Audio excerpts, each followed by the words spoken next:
So a few days ago, I made a video about ancient warfare, the Han Dynasty. My first reaction and the topic of that video was that it looked very similar to Total War 3 Kingdoms, to the point that I thought this company asset flipped the game. But thanks to some concerned commenters, I took another more considerate look to see there's a lot that's different here as well, and that my initial approach was probably mistaken. On the one hand, you've got very similar looking unit cards and flags and formation UI, etc. There are definitely elements and features here that look suspiciously familiar. But on the other hand, you've got unique mechanics like an equipment system, a hex campaign map that's quite different, as well as a totally different setting and narrative. I admit that it wasn't fair of me to assume anything about this game and shoot it down without a proper look at it or without any sort of proof, and I can see now, at least from gameplay footage, there's enough to differentiate itself here, and even potentially with enough continued development, be a competitor to Creative Assembly's Total War. And this got me thinking, this could be exactly what Total War needs. The legitimacy of its origin and development aside, Ancient Warfare the Han Dynasty pretty much checks all of the boxes of being a true competitor to Total War. We've got a large campaign map with multiple territories, multiple layers of campaign mechanics with regent management and development, tech tree progression, army recruitment, and of course real-time battles that have much bigger armies by the looks of things, with unique systems that innovate where Total War just has not. Creative Assembly, on the other hand, continues to churn out the same old game on the same old engine almost every year with a new coat of paint and with little to no innovation, simply because there's always been no competition in the market. They can get away with it because there's a player base here that historically hasn't been able to give up on the unique Total War formula of grand strategy with real-time battles. We've pretty much had no choice but to buy every title because there's nothing like this out there. Now, that being said, there are two exceptions to this. There's the total failure of a launch that was Rome 2, which broke promises, released in a completely unforgivable state, and showed us CA's true development colors, and may have gotten fixed over time, of course, and today with mods is one of my favorites, but that launch is a wound in every Total War player's memory. And while there have been rocky launches and games since then, of course, I think Pharaoh is the other truly monumental exception here, where despite an interesting time period, despite going back to some older historical mechanics and features, CA yet again delivered a subpar game and the majority of the player base just did not buy it. They outright vocally rejected it.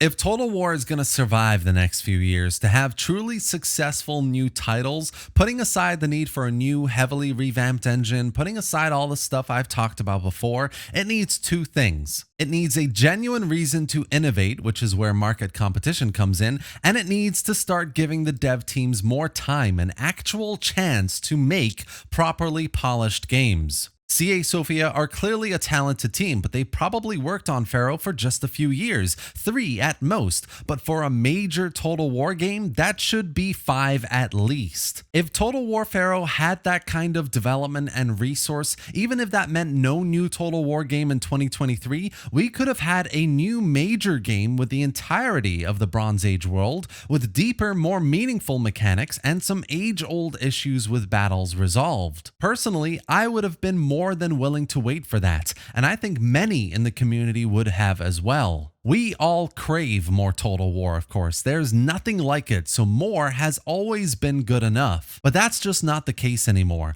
Quality has been sacrificed much more now than it ever has been before for quantity, and the majority of people just don't agree with it anymore. Especially after Pharaoh's launch, my impression of the state of the franchise and the feeling of the player base is now all about quality. Price aside, communication aside, people will happily buy a product if it's good quality, and CA have just not been delivering on that. This insistence by what is very likely CA higher up decision makers to release yearly games is clearly shooting themselves in the foot, and I think Pharaoh is the first real example of that for the first time really hurting their bottom line. A 3-year turnaround for a dev team of 60 people is millions of dollars. Plus, add a marketing budget on top of that. This certainly wasn't a cheap game to produce, but the low sales figures for the game right now, plus the low player count, with Sega breathing down their necks, job cuts, and hyenas failing, CA execs need to wake up and smell the roses.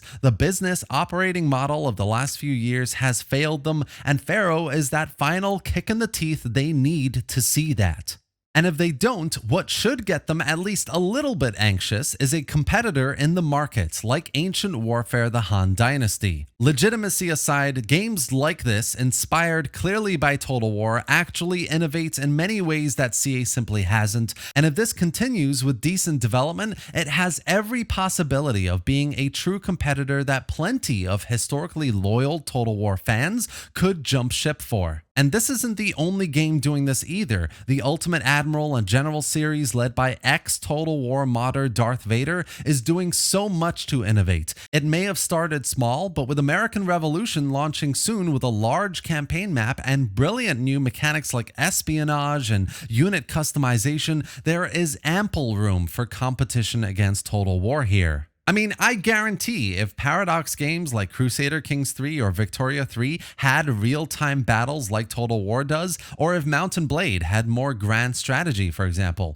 Total War players would have left the franchise a long time ago. I doubt it would ever happen, of course, because each of these games have their own siloed, nuanced approach to campaign strategy and real-time battle gameplay that give them a unique hold on their bubbles of the market. But Total War is in such a state where so much goodwill has been lost, so many bridges have been burned, that I have no doubt most of the player base would absolutely leave it behind if these other games ever went full Total War. The point I'm trying to get to is I've already done videos about hyenas failing or Total War needing a better engine or a better AI, but what I don't see enough people talking about is how yearly releases, this focus on short-term quantity and profit over long-term quality, is hurting the franchise, and how this lack of competition is a solid reason as to why CA has had absolutely no reason to change anything. And the real crux is that despite all of this,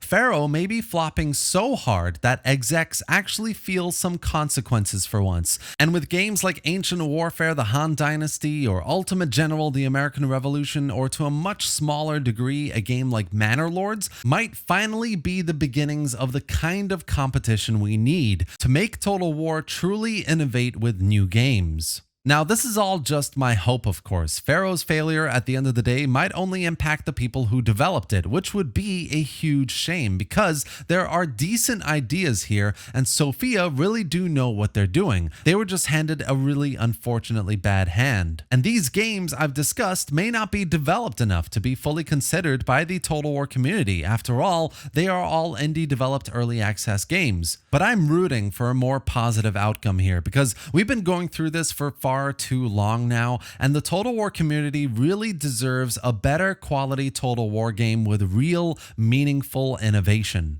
Overall, I wanted to address the mistake I made approaching Ancient Warfare: The Han Dynasty the way I did. I'll give it the benefit of the doubt, as in many ways things do look quite unique. And doing all of this made me think about the state of Total War and how much a fully developed and high quality version of this game could provide so much needed competition for Total War that may lead to better, more sporadic games with proper innovation. But as with everything, of course, it is better to hope for the best and expect the worst. And that's it for today, guys. I really hope you enjoyed this video and found it informative. If you did, give it a like and drop any thoughts or questions in the comments section below. I'd love to hear what you think about everything I've discussed here today, the state of the franchise, the need for competition, what you think about a game like Ancient Warfare: The Han Dynasty, and other competitors I mentioned as well, and whether Total War should stop with yearly releases. Subscribe for more strategy game content and news just like this, and thanks for watching, guys. I'll see you next time.